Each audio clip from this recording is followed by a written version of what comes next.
पहले की बात है, किसी गांव में एक सम्राट था। उस सम्राट के पास सब कुछ था, बेशुमार दौलत थी, अच्छी प्रजा थी जो उसका ख्याल रखती थी, उसके आदेशों का पालन किया करती थी और वह भी अपनी प्रजा का खूब ध्यान रखा करता था। उन्हें कभी किसी चीज की कोई कमी महसूस नहीं होने देता था। कहने को तो उस सम्राट के पास सब कुछ था, किसी चीज की कोई कमी नहीं थी।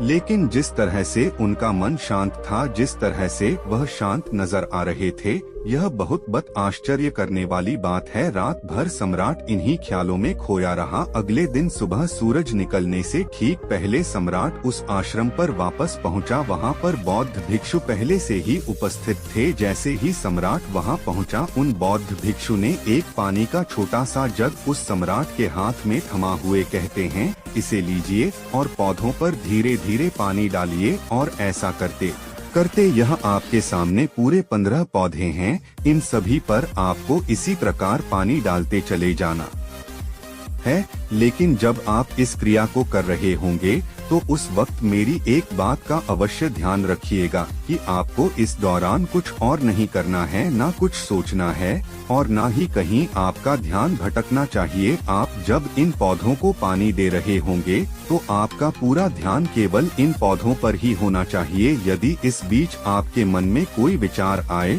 तो वहीं पर रुक जाइएगा और फिर दोबारा से पहले पौधे से पानी डालना शुरू कीजिएगा। और जब आप मेरी बात मानकर ठीक इसी प्रकार इन सभी 15 पौधों को पानी दे देंगे, तब आप मेरे पास आइएगा और मैं आपके सभी सवालों का जवाब आपको दे दूंगा। उस सम्राट ने आज तक ऐसा कोई काम नहीं किया था और सम्राट को यह काम बहुत छोटा सा लग रहा था। सम्राट पहली बार ऐसा कोई काम करने जा रहा था। उस पानी के जग से पहले पौधे पर बहुत ही ध्यान पूर्वक पानी दिया और फिर दूसरे पौधे की ओर आगे गया। दूसरे पौधे पर भी उसने ध्यान पूर्वक पानी दिया। फिर उसने तीसरे पौधे पर पानी देना शुरू किया ही था कि उसके मन में तरह तरह के विचार उत्पन्न होने लगे। उसे अपने महल का बगीचा याद आने लगा, जहाँ पर तरह तरह के फूल थे, तरह तरह के पौधे लगे हुए थे। तभी अचानक उस सम्राट को उन बौद्ध भिक्षु की बात याद आ गई। यदि मन में कोई भी विचार उत्पन्न हो तो उसे फिर से पहले पौधे से पानी देना शुरू करना होगा। तुरंत ही पहले पौधे के पास वापस पहुंचा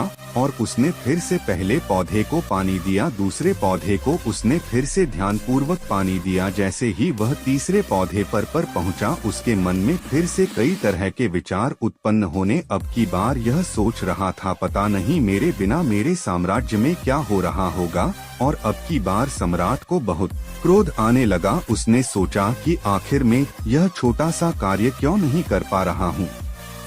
वह तुरंत ही फिर से पहले पौधे के पास पहुंचा। उसने अब की बार बहुत ध्यानपूर्वक पहले पौधे को पानी दिया, दूसरे पौधे को भी ध्यानपूर्वक पानी दिया। ऐसे करते करते अब की बार सम्राट करीबन 5 पौधों में बहुत ही ध्यान पानी दे चुका था। लेकिन अब की बार जैसे ही उसने छठे पौधे पर पानी देना शुरू किया, उस पानी को देखकर सम्राट के मन में नदी के विचार उत्पन्न होने लगे और सम्राट अब बहुत परेशान हो चुका था। जितनी बार वह पौधों को पानी देने का प्रयास करता है, हर बार वह असफल हो जाता। उसका मन उतना ही ज्यादा व्याकुल होता जाता और वह खुद पर क्रोधित हो जाता है। सम्राट यह बात बहुत अच्छी तरह से जानता था कि वह भिक्षु उसकी परीक्षा ले रहे हैं। वह बहुत बुद्धिमान था, इस कारण उसने उन बौद्ध भिक्षु के सभी नियमों का पालन करना जरूरी समझा। सम्राट जितनी बार भी कोशिश करता है, हर बार वह असफल हो जाता। उसका मन उतना ही ज्यादा व्याकुल होता जाता है,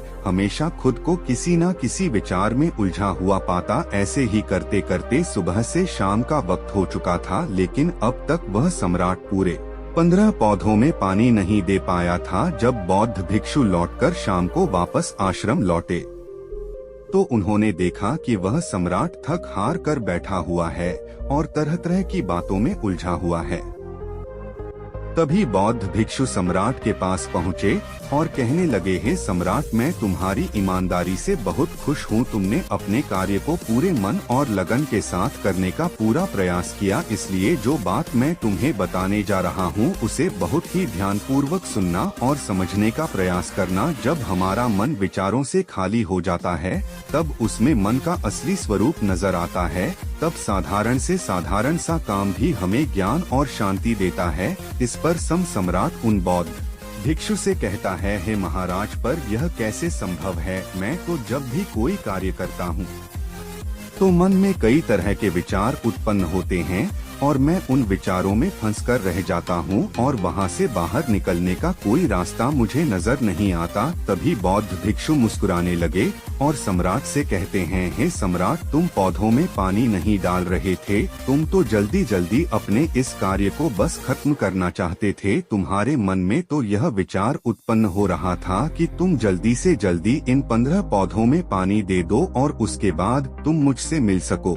मुझसे अपने प्रश्नों का उत्तर जान सको। किसी कारणवश यह कार्य तुम्हें बोझ सा प्रतीत हो रहा था, मानो मैंने तुम्हारे कंधों पर एक बोझ रख दिया हो, और यही कारण है कि तुम अपने आप को इस पल में रोक नहीं पाए जब हमारे सामने रखा हुआ कार्य बोझ लगता है तो हम उसे बस जैसे तैसे खत्म करना चाहते हैं और उस काम को करते समय हम अपना पूरा ध्यान उस कार्य पर नहीं दे पाते। किंतु अगर तुम इस पल के महत्व को समझ पाते, इसके महत्व को महत्व दे पाते और केवल पौधों और पानी पर ध्यान देते तो तुम्हें कोई भी विचार परेशान नहीं कर पाते। इस पर सम्राट कहता है, हे महाराज, मुझे आपकी यह बात समझ में आ रही है कि मैं जल्दी जल्दी इस कार्य को खत्म करके आपसे मिलना चाहता था, जिस कारण मेरा मन इस कार्य में पूरी तरह से नहीं लग सका। लेकिन यह एक पल है जो हम जी रहे हैं, उस पल में रहना बहुत कठिन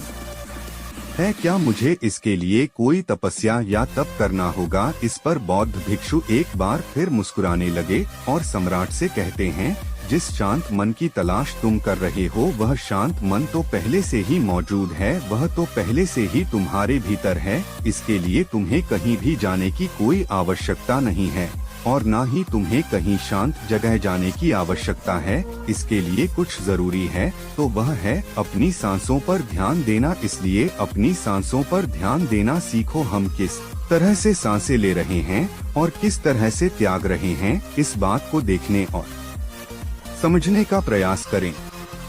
तब तुम्हें यह समझ में आ जाएगा कि तुम्हारा शांत मन तो तुम्हारी सांसों के साथ ही बना हुआ है। उसके बाद तुम चाहो तो कोई भी कार्य करते वक्त भी अपनी सांसों पर ध्यान दे सकते हो। जब तुम कहीं चल रहे हो, कोई ऐसा कार्य कर रहे हो तो तुम्हें अपनी सांसों पर ध्यान देना चाहिए, या कोई भी ऐसी क्रिया जो तुम्हें वर्तमान से बांधे रखें। इसका एक और तरीका है, 2-4 मिनट अपने आसपास की प्रकृति पर गौर करो, देखो कि क्या चल रहा है तुम्हारे आसपास। इससे तुम वर्तमान में आ जाओगे। फिर तुम अब कार्य को जल्दी जल्दी बस यूं ही खत्म नहीं करके उसे पूरे मन से करने का प्रयास करो, जिससे तुम्हारा मन एकाग्र होगा।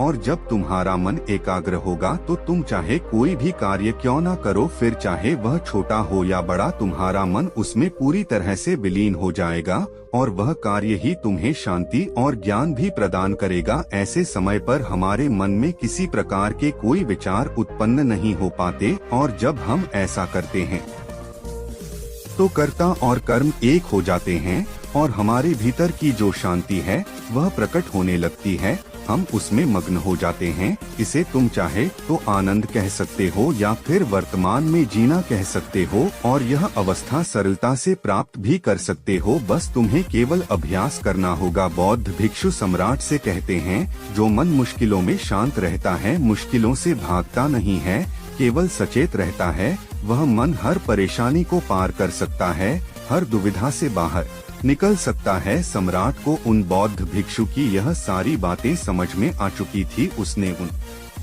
बौद्ध भिक्षु को प्रणाम किया और वहां से वापस वह अपने राजमहल लौट आया। उसने अपनी सांसों पर ध्यान देना शुरू किया और धीरे धीरे इस निरंतर अभ्यास के कारण वह अपने हर कार्य को ध्यान और मन लगाकर किया करता था, जिससे उसे असीम शांति मिलती थी और वह छोटे छोटे कार्यों से भी ज्ञान प्राप्त कर लेता था। इसलिए दोस्तों, कभी किसी कार्य को बोझ मानकर मत कीजिए, क्योंकि यदि आप उसे बोझ मानेंगे तो जल्दी उसे आप अपने ऊपर से उतारने का प्रयास करेंगे, अर्थात उसे जल्दी खत्म करने का प्रयास करेंगे। लेकिन इस प्रयास के दौरान आप जो भी कार्य करेंगे वह पूरे मन और लगन से नहीं हो पाएगा, और ऐसे में आप उस कार्य को जो अंजाम देना चाहते हैं, हो सकता है कि आप उसे अंजाम भी ना दे सके, और इसी कारण वश आपके मन में तनाव भी पैदा हो जाता है। हम चिंतित रहने लगते हैं, परेशान रहने लगते हैं,